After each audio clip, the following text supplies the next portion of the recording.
Hello, good morning beta. Now we're discussing 10th class chemistry and your today's topic is common salt. तो last video के अंदर हमने कुछ preparations of salt करी थी कि किन रिएक्शन से आप सॉल्ट बना सकते हो एंड सम यूजेस ऑफ कुछ जो इम्पोर्टेंट आपके पास सॉल्ट थे उनके। तो अब हम 4-5 सॉल्ट्स को डिटेल में डिस्कस करेंगे, उनको बनाते कैसे हैं, उनकी फिजिकल केमिकल प्रॉपर्टीज क्या हैं और उनके यूजेस क्या हैं। तो इस कैटेगरी में जो आपका फर्स्ट सॉल्ट है दैट इज कॉमन सॉल्ट। तो कॉमन सॉल्ट क्या होता है बेटा? It is NaCl। ओके, जो NaCl होता है उसको हम कॉमन सॉल्ट बोलते हैं। Common salt is actually sodium chloride. तो इसका केमिकल नेम क्या हो जाएगा बेटा? It is sodium chloride. इसे हम खाने का नमक भी बोलते हैं। ठीक है, जैसे घर में हम यूजुअली बोल देते हैं सॉल्ट जो है उसका मतलब खाने का नमक होता है, बट सॉल्ट तो एक बड़ी टर्म है जिसके अंदर NaCl हमारा एक एग्जाम्पल है। ठीक है, क्योंकि अब आप केमिस्ट्री पढ़ चुके हो, फर्स्ट और सेकंड चैप्टर ऑलमोस्ट आपका हो चुका है, तो आपको समझ आया होगा कि साल्ट केमिस्ट्री में किसको बोलते हैं। ये वो सब्सटेंस है जो एसिड और बेस के आपस में रिएक्ट करने से बनते हैं। ठीक है, इसमें NaCl एक एग्जाम्पल है, पर हम डेली रूटीन के अंदर सॉल्ट का मतलब सिर्फ NaCl ही समझते हैं, जो गलत है। NaCl अगर बोला जाएगा तो it should be common salt. अगर कॉमन सॉल्ट है देन इट इज NaCl। इसका और भी नाम होता है table salt. NaCl is also known as table salt, और ये वही नमक है जिसको आप खाने में यूज करते हो। केमिकली नेम इसका क्या हो जाएगा? Sodium chloride. और इसको बनाने के लिए एक रिएक्शन है जो हम अक्सर यूज करते हैं, that is NaOH aqueous plus HCl aqueous gets converting into NaCl aqueous ही बनेगा ये, एंड प्लस H2O। तो एक तो आप इस रिएक्शन से जो है वो बहुत आराम से NaCl बना सकते हैं, बट यूजुअली जो खाने का नमक होता है उसके अंदर हम आयोडीन भी ऐड करते हैं। ठीक है, जो आप घर में नमक खाते हो सिर्फ NaCl नहीं होता, उसमें आयोडीन भी ऐड की जाती है, पोटेशियम आयोडाइड मिला जाता है, क्योंकि हमें पता है कि आयोडीन की हमें डेली रिक्वायरमेंट होती है और वो थायरोक्सिन हार्मोन जो है उसकी प्रॉपर फंक्शनिंग के लिए ज़रूरी है। और बिकॉज आयोडीन के लिए हम बाकी खाने पीने की चीज़ों पे इतना डिपेंड नहीं हो पाते, तो हम नमक क्योंकि अक्सर यूज़ करते हैं खाने में, तो नमक में ही आयोडीन को इंसर्ट कर दिया गया ताकि जो डेली रिक्वायरमेंट है आयोडीन की वो आपकी कंप्लीट हो सके। नहीं तो अगर थायरोक्सिन हार्मोन प्रॉपरली काम नहीं करता, जिसके लिए आयोडीन जरूरी है, तो गॉइटर नाम की डिजीज हो जाती है जिसमें आदमी का जो गला है वो काफी सूज जाता है। तो उस गॉइटर डिजीज को होने से रोकने के लिए हम खाने के नमक में क्या मिला देते हैं बेटा? हम आयोडीन मिला देते हैं। Okay, so now how can you prepare NaCl? Preparation of NaCl। तो इसको बनाने के लिए बहुत ज्यादा आपको वाइड मेथड यूज नहीं करना पड़ेगा। पहला तो आप इसको सी वाटर से बना सकते हैं, बाय सी वाटर। समुद्र का जो पानी है, अक्सर इसको यूज भी किया जाता है इस टेक्निक को। आपने लोअर क्लासेस में इसको पढ़ा होगा कि समुद्र के आसपास जो है वो रेत की क्यारियां सी बना के और उनमें पानी रख दिया जाता है, फिर धीरे धीरे वो समुद्र का पानी इवोपरेट होता है। तो पानी इवोपरेट होने के बाद नीचे क्या बचता है बेटा? सॉल्ट बचता है। ठीक है, तो उसमें नमक नहीं होता सिर्फ, बाकी भी सॉल्ट हो सकता है, इम्प्योरिटीज हो जाती हैं, फिर उसको आगे फैक्ट्री में ले जाके प्रोसेस करते हैं, साफ करते हैं, और फिर उससे हम क्या निकाल सकते हैं?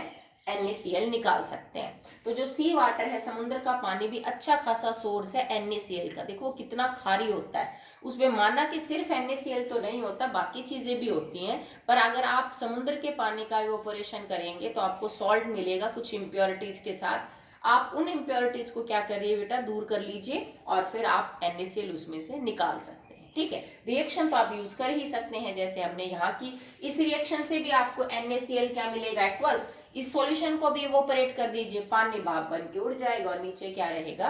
नमक NaCl। सेकेंड सोर्स है बेटा जो इसका है, first is this, second by rock salt. ठीक है, रॉक सॉल्ट, ही रॉक जो लिखा गया चट्टान, इसका मतलब ये जो नमक है वो नेचुरली अकरिंग चट्टाने जैसी होती है, उनकी अपीयरेंस देता है, दैट्स व्हाई हम इसको रॉक सॉल्ट बोलते हैं। आपने घर में काला नमक देखा होगा, वो बिल्कुल पत्थर जैसा दिखता है, अब ब्लैकिश कलर का थोड़ा सा होता है, अक्सर हम इनको खाने पीने की चीजों में यूज करते हैं, सैलेड वगैरह में। ठीक है, तो ये जो रॉक सॉल्ट है ना, ये वही है जो आपका जो काला नमक है तो नमक ही। ठीक है। माना कि उसमें कुछ इम्प्योरिटीज होती हैं जिसकी वजह से वो आपको ब्राउनिश और ब्लैकिश कलर का जो है नजर आता है, पर इसकी भी चट्टानें पाई जाती हैं, नमक की भी बड़ी बड़ी चट्टानें होती है नेचुरली अकरिंग। जैसे बाकी चीजें पाई जाती हैं, मिनरल्स पाए जाते हैं, नमक भी रॉक सॉल्ट की फॉर्म में आपको पाया जाएगा। जैसे पंजाब के अंदर, सिंध के अंदर ये काफी जो है वो पाया जाता है, तभी हम एक नमक को सिंधा नमक भी बोलते हैं, वो वहां पे ज्यादा मिलता है, दैट्स वाई। तो ये आपको चट्टानों की फॉर्म में मिल सकता है, या आपको सी वाटर की फॉर्म में मिल सकता है। कई बार क्या होता है कि पहले टाइम में कहीं पे कोई झील थी, कोई नदी थी, समुद्र था, वो सूख जाते हैं, ठीक है। टाइम जैसे जैसे इवोल्यूशन हो रहा है वैसे वैसे कुछ वाटर बॉडीज सूख जाती हैं, तो उनके बॉटम में भी आपको इस तरह के रॉक सॉल्ट जो है वो देखने को मिलेंगे। तो जब कोई चीज सूखती है, जैसे मान लीजिए समुद्र सूख गया, तो उसमें तो बहुत सारे सॉल्ट होते हैं, तो जब पानी उसका उड़ गया तो रॉक सॉल्ट मिलेगा उसमें नीचे, चट्टानों की फॉर्म में आपको वहां पे नमक जो है वो देखने को मिलेगा। तो these are the two cheapest sources of NaCl, समुद्र का पानी और नेचुरली अकरिंग जो रॉक सॉल्ट है वो, उससे आप आराम से नमक बाहर निकाल सकते हो। यहाँ भी ये प्योर नहीं होता और यहाँ भी प्योर नहीं होता, ठीक है। हमें इसको प्योर आगे करना पड़ता है, इम्प्योरिटीज बहुत होती हैं जिनको आगे साफ करना पड़ता है, ठीक। The next thing is that how can we purify NaCl if it is obtained from sea water?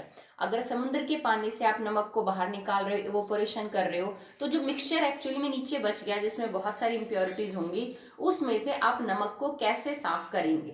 तो बेटा सी वाटर के अंदर जो NaCl होगा, it contains impurities like MgCl2 and MgSO4, ठीक है। जो सी वाटर को इवोपोरेट करने के बाद आपका सॉलिड डिपॉजिट नीचे बचेगा, उसमें नमक MgCl2 और MgSO4 होंगे। अगर आप इसमें से प्योर नमक को बाहर निकालना चाहते हैं तो आपको क्या करना पड़ेगा? Add HCl here.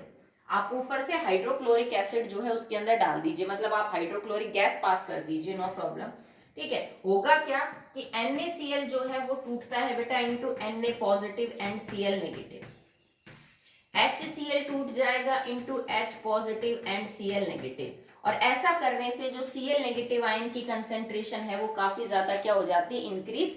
इस वजह से NaCl के प्रेसिपिटेट बन जाते हैं। ये चीज आपको अभी थोड़ा समझ नहीं आएगी क्योंकि ये ली चैटलियर प्रिंसिपल के ऊपर बेस्ड है, जिसको हम 11th में डील करते हैं कि ऐसा क्यों होता है। जब आप किसी रिएक्शन में प्रोडक्ट को बढ़ा देते हैं तो उसमें फिर रिएक्टेंट बढ़ने लग जाता है, अपोजिट होता है। In a reaction if you increase the number of product, concentration of product, then reaction will shift in the backward direction, reaction पीछे चली जाती है। जैसे देखो इस इक्वेशन में Cl नेगेटिव और Na पॉजिटिव मेरे प्रोडक्ट थे, मैंने बाहर से HCl डाल दिया तो Cl नेगेटिव ज्यादा हो गई, मतलब प्रोडक्ट अब ज्यादा हो गया।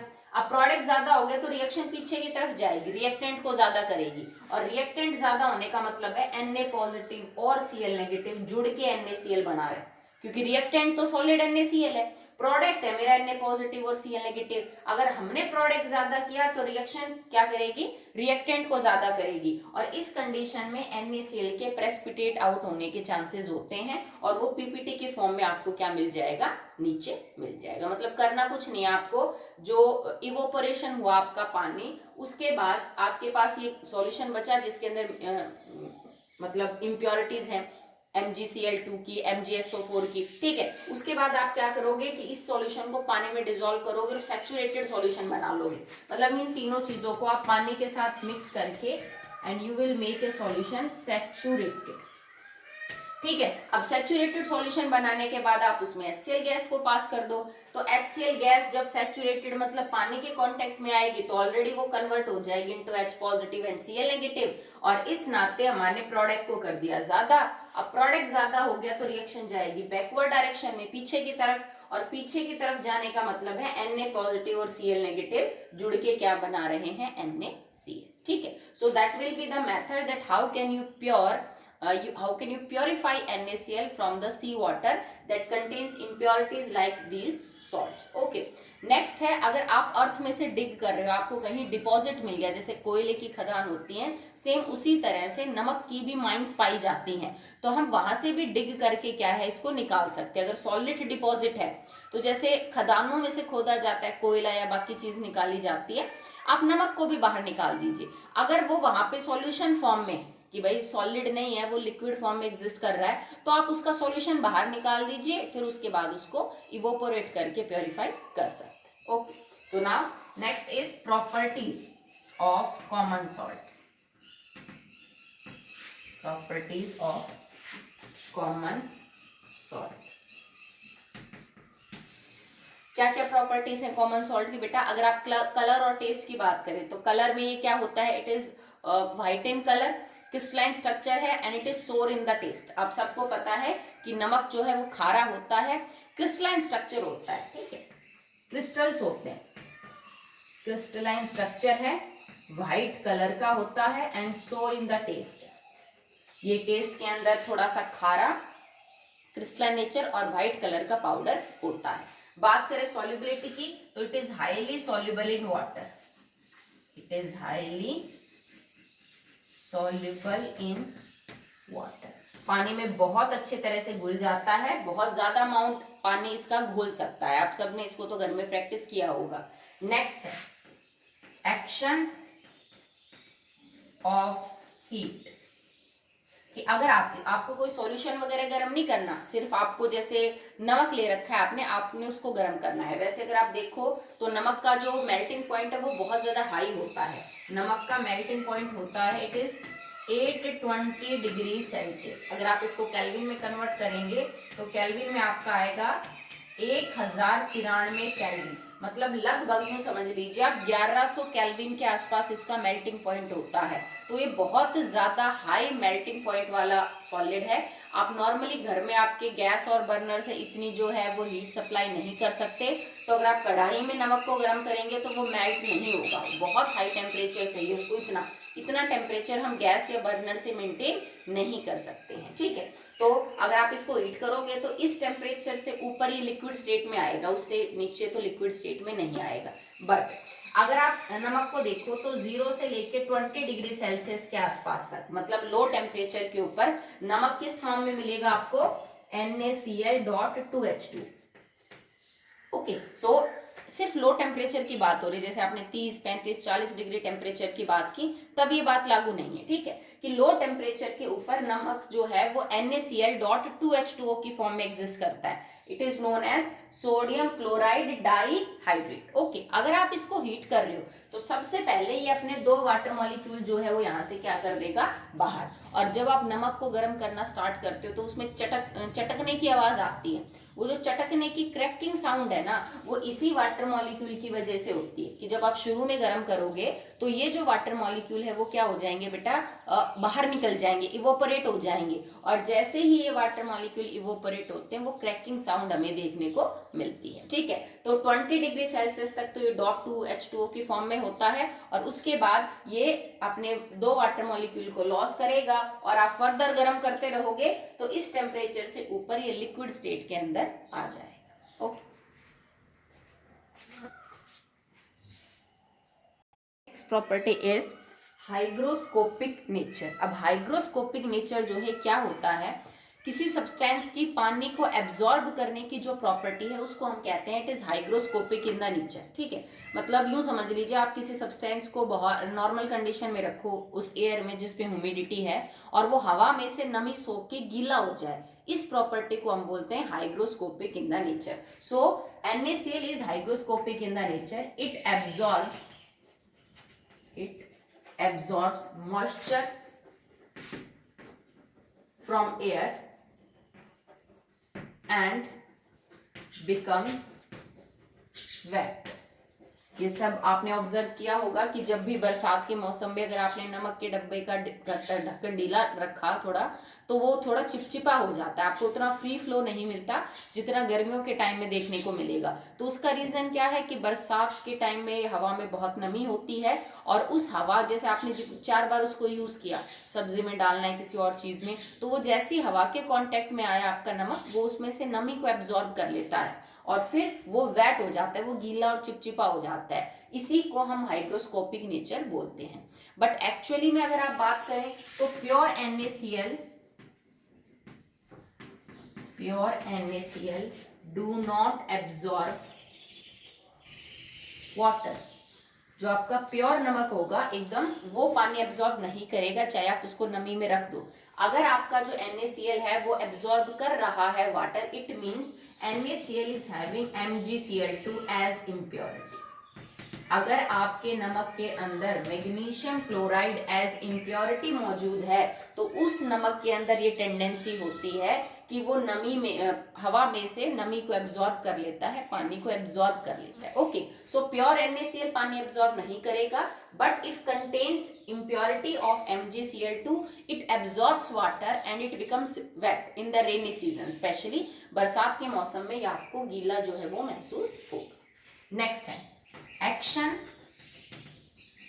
with concentrated H2SO4। अब देखो NaCl सॉल्ट है किसका? NaCl is a salt of base NaOH and acid HCl। अब ये एक सॉल्ट है स्ट्रॉन्ग बेस और स्ट्रॉन्ग एसिड का, पर इस HCl से भी ज्यादा स्ट्रॉन्ग एसिड कौन है? H2SO4। तो एक स्ट्रॉन्ग एसिड इसके सामने जो कमजोर एसिड है उसको बाहर कर देगा और अपना क्या बना लेगा? सॉल्ट। तो रिएक्शन क्या होगी? NaCl react with concentrated H2SO4, इनको हमें हीट करना पड़ेगा और टेम्परेचर रखना पड़ेगा बिलो 200 डिग्री सेल्सियस। ठीक है, तो आपने करना क्या है? HCl को बाहर कर देना और इसका कंपाउंड बना देना है। It will form NaHSO4 plus HCl। ठीक है, यहाँ पे हमने Na2SO4 क्यों नहीं बनाया? क्योंकि देखो यहाँ पे एक H पॉजिटिव है, यहाँ पे एक O नेगेटिव है। ठीक है, तो अगर आप इस सॉल्ट को देखोगे यहाँ पे भी आप H2SO4 को 2H पॉजिटिव और SO4 2 नेगेटिव में नहीं तोड़ोगे, क्योंकि ये जो बेस है इसके OH नेगेटिव को एक ही H पॉजिटिव चाहिए, तो हम इसको H पॉजिटिव और HSO4 नेगेटिव में तोड़ेंगे। यहाँ मैंने H2SO4 को कैसे ब्रेक किया है? 1H positive and 1HSO4 negative. तो ये बना आपका sodium hydrogen sulphate and plus में आपका HCl जो है वो बाहर हो जाएगा। सोडियम क्लोराइड जब रिएक्ट करेगा H2SO4 के साथ, तो ये मैंने बोला H2SO4 के सामने HCl कमजोर एसिड है, तो कमजोर एसिड को बाहर करके H2SO4 जो कि स्ट्रॉन्ग है वो अपना क्या बना लेगा? सॉल्ट बना लेगा। ठीक है, नेक्स्ट प्रॉपर्टी देखिए, how it react with silver nitrate solution. Silver nitrate solution, तो ये रिएक्शन आपने पढ़ी थी फर्स्ट चैप्टर में, प्रेसिपिटेशन रिएक्शन में अपने इसको पढ़ा था। क्या रिएक्शन है? Silver nitrate aqueous plus NaCl aqueous gets converting into AgCl solid and plus में NaNO3 aqueous। ठीक है, तो इसके बन जाएंगे PPT, that is of colour white. तो ये हमने पढ़ा था डबल डिस्प्लेसमेंट में, प्रेसिपिटेशन रिएक्शन है। सिल्वर नाइट्रेट सॉल्यूशन के साथ सोडियम क्लोराइड का जो सॉल्यूशन है वो रिएक्ट करके सोडियम नाइट्रेट सॉल्यूशन में और AgCl के व्हाइट PPT जो है वो क्या करता है? रिलीज करता है। ठीक है, सो ये हमने दो तो पढ़ी बेटा, chemical properties, that how it react with concentrated H2SO4 and how it react with AgNO3। ऊपर हमने फिजिकल प्रॉपर्टी पढ़ी कि इसका कलर कैसा है, टेस्ट कैसा है। ठीक है, हीट करेंगे तो क्या होगा, दैट ऑल। उसके बाद पहले इससे प्रिपरेशन पढ़ी। अब लास्ट टॉपिक बचता है इसके अंदर, दैट इज यूजेस। तो यूज क्या क्या है NaCl के, वो देखिए। The uses of NaCl, uses of NaCl। तो एक ही यूज नहीं है बेटा इसका कि आप इसको खाने के रूप में ही यूज करते हैं, ऐसा नहीं है। वो तो खाली एक यूज है उसका, बहुत से काम में आता है NaCl। जैसे to prepare many important compound, बहुत सारे इंपॉर्टेंट कंपाउंड्स को बनाने में हम NaCl को यूज करते हैं। For example, to prepare NaOH, to prepare Na2CO3, to prepare NaHCO3। इन तीनों इंपॉर्टेंट कंपाउंड्स को बनाने के अंदर हम NaCl को यूज करते हैं। ठीक है, this is your baking soda, ये वॉशिंग सोडा होगा जिसको हम पढ़ेंगे, और ये आपका कास्टिक सोडा है, दैट इज NaOH। तो कितने इंपॉर्टेंट कंपाउंड है? NaOH, Na2CO3 and NaHCO3। इन तीनों को बनाने में हम NaCl का जो है वो यूज करते हैं। Next, in our diet of food, ये तो आप सबको पता है, ये समझाने की जरूरत नहीं है कि खाने पीने की चीजों के अंदर भी हम जो है वो NaCl को यूज करते हैं। Next, as a preservative. ठीक है, अचार वगैरह में नमक डाला जाता है ताकि वो खराब होने से बच सके। हाँ, इवन टेस्ट के लिए भी डाला जाता है, पर अक्सर जो बाहर के अचार होते हैं जो आप घर पे नहीं बनाते हैं, वो ज्यादा खारी होते हैं बजाय आप जो घर पे बनाते हो, क्योंकि ज्यादा खारे होने का मतलब है नमक की कंसंट्रेशन ज्यादा है उस अचार में, और उस कंसंट्रेशन पे माइक्रो ऑर्गेनिजम्स अच्छे से ग्रो नहीं कर पाते, तो उनको फफूंद वगैरह लगने के जो चांसेस है वो कम हो जाते हैं, तो वो अचार लंबा चलता है। मीट को भी आप सेम कर सकते हो, अगर आप मीट को लंबा चलाना चाहते हो तो आप उसको नमक लगा के रख सकते हो, नमक के सॉल्यूशन में रख सकते हो, तो लंबे टाइम तक खाने पीने की चीजें चलती हैं अगर उनको नमक के साथ रखा जाए। तो खाने को प्रिजर्व करने के तौर पे भी हम किसको यूज करते हैं बेटा, NaCl को यूज करते हैं। मीट हो, अचार हो, बाकी कुछ चीजें हो, उनको हम ऐसे सेव कर सकते हैं। Next, it is use to melt ice on roads. हमारे यहाँ ऐसी कंडीशन देखने को मिलती नहीं है क्योंकि इतनी ज़्यादा बर्फ़ पड़ती नहीं है, सिवाय आप लद्दाख, जम्मू कश्मीर उनको छोड़ दें तो, श्रीनगर जहाँ पे, और हमारे यहाँ ऐसी सिचुएशन नहीं है। पर बहुत सारी कंट्रीज ऐसी है जहाँ पे कई कई महीने बर्फ़ गिरती है और लगातार गिरती रहती है, तो रोड वगैरह सब ब्लॉक हो जाते हैं, कनेक्टिविटी ख़त्म हो जाती है। तो उस सिचुएशन में अगर बाहर मान लीजिए सूरज नहीं निकल रहा है तो टेम्परेचर तो ऑब्वियस सी बात है बहुत कम मिलेगा, बर्फ़ भी गिर रही है। अगर आपको रोड साफ करना है तो हम उस रॉड के ऊपर नमक छिड़क देते हैं, तो नमक छिड़कने से जो बर्फ है वो पिघलने लग जाती है। क्यों होता है ऐसे?